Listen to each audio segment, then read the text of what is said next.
अमीन और आज हम लोग डिस्कस करने वाले हैं about the digestive system of रुमिनेंट्स।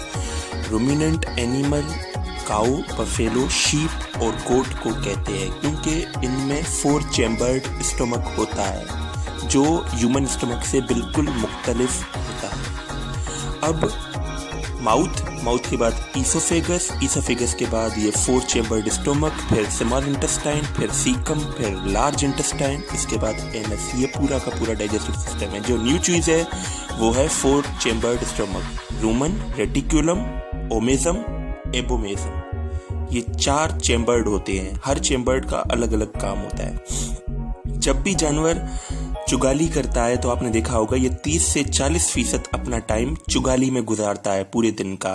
तो ये चुगाली क्या करता रहता है, इसके बारे में हम लोग डिस्कस करेंगे। और जब ये जानवर खाना खाता है तो आपने देखा होगा ये खाना चबाता नहीं है, च्यू नहीं करता, ये निगलता है और निगल के डायरेक्ट ये खाना स्टोर होता है रूमन में जाकर।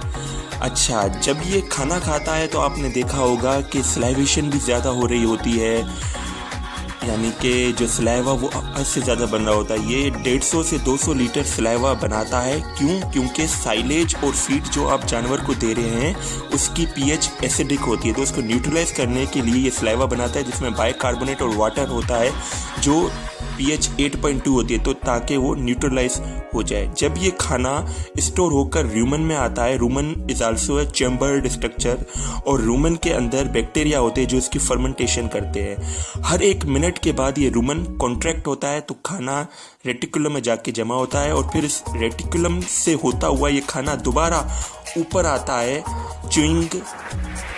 च्यूइंग के लिए या मेस्टिकेशन के लिए, फिर दोबारा नीचे आता है। इसी प्रोसीजर को हम रीगर्जिटेशन कहते हैं। उसके बाद ये खाना रेटिकुलम से होता हुआ 36 घंटे के बाद जाता है ओमेजम के अंदर। ओमेजम के अंदर ये जाकर यहाँ पर वाटर और बाइकार्बोनेट आयन जो सलाइवा में थे वो सारे के सारे एब्जॉर्ब होते हैं और ये जो कड आया हुआ था रेटिकुलम से, ये कड हाईली कंसंट्रेटेड बन जाता है। इसमें पानी और बाइकार्बोनेट आयन सारे के सारे एब्जॉर्ब हो जाते हैं।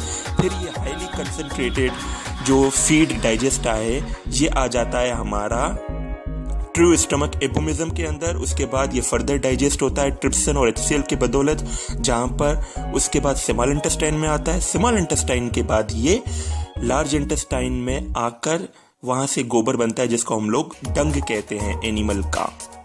ये सारा का सारा प्रोसीजर 36 घंटे से 48 घंटे लगाता है। अब रूमन जो पहला 4 चैम्बर्ड स्टमक का जो पहला पार्ट है उसमें होता ये है कि बैक्टीरिया होते हैं 100 टाइप्स के। इसके साथ साथ प्रोटोजोन्स होते हैं। ये सिम्बायोसिस का अमल करते हैं। सिम्बायोसिस वर्ड का मतलब ये है विन विन सिचुएशन। ये खाने को डाइजेस्ट करते हैं क्योंकि एनिमल का जो फीड है उसमें हाईली कंटेंट होता है क्रूड फाइबर का या सेल्यूलोज का, जो एनिमल डाइजेस्ट नहीं कर सकता। इस वजह से ये बैक्टीरिया इनके पास एंजाइम होता है सेल्यूलेज जो हेल्प करता है सेल्यूलोज को डाइजेशन में, तो वहां से ये अपनी एनर्जी हासिल करता है।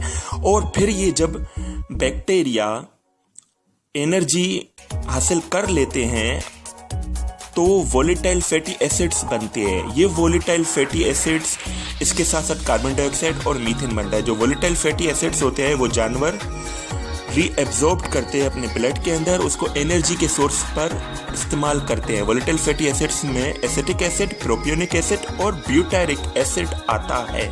और जो कार्बन डाइऑक्साइड और मीथेन जो बनती है रूमन के अंदर वो डकार के थ्रू जानवर बाहर निकलता है, उसको हम लोग बेल्चिंग कहते हैं।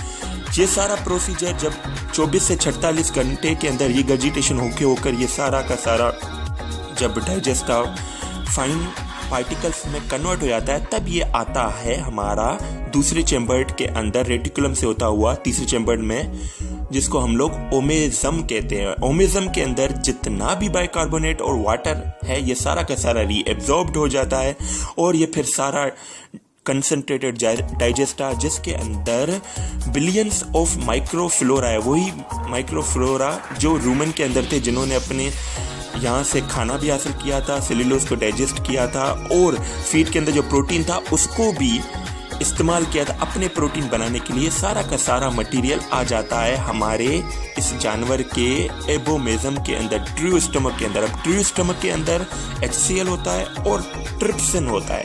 ये HCl और ट्रिप्सिन क्या करते हैं, ये जो माइक्रोफ्लोरा, अरबों खरबों माइक्रोफ्लोरा बैक्टीरिया, जो प्रोटोजोन्स हैं, बैक्टीरिया है 100 किस्म के, ये जो आए हैं रूमन रेटिकुलम से, ये एबोमेजम ट्रू स्टमक के अंदर HCl और ट्रिप्सिन की बदौलत ब्रेक डाउन होते हैं, डाइजेस्ट होते हैं। जो इनका जो प्रोटीन होता है ये एनिमल इनको अमाइनो एसिड में कन्वर्ट करता है और फिर ये एबोमेजम से होता हुआ स्मॉल इंटेस्टाइन में आते हैं और ये सारे के सारे अमाइनो एसिड स्मॉल इंटेस्टाइन से एब्जॉर्ब्ड होकर ब्लड सर्कुलेशन में आते हैं एनिमल के।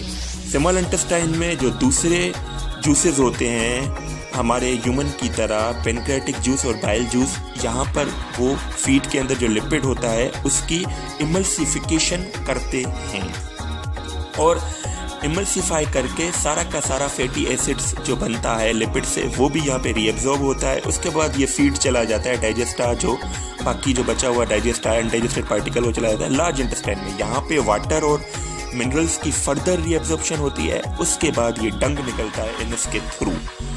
अब अगर पीएच की मैं बात करूं तो मैं आपको ऑलरेडी बता चुका हूं कि जो सलाइवा की पीएच होती है वो 8.2 और फीड की पीएच होती है 5 से 6 के दरमियान।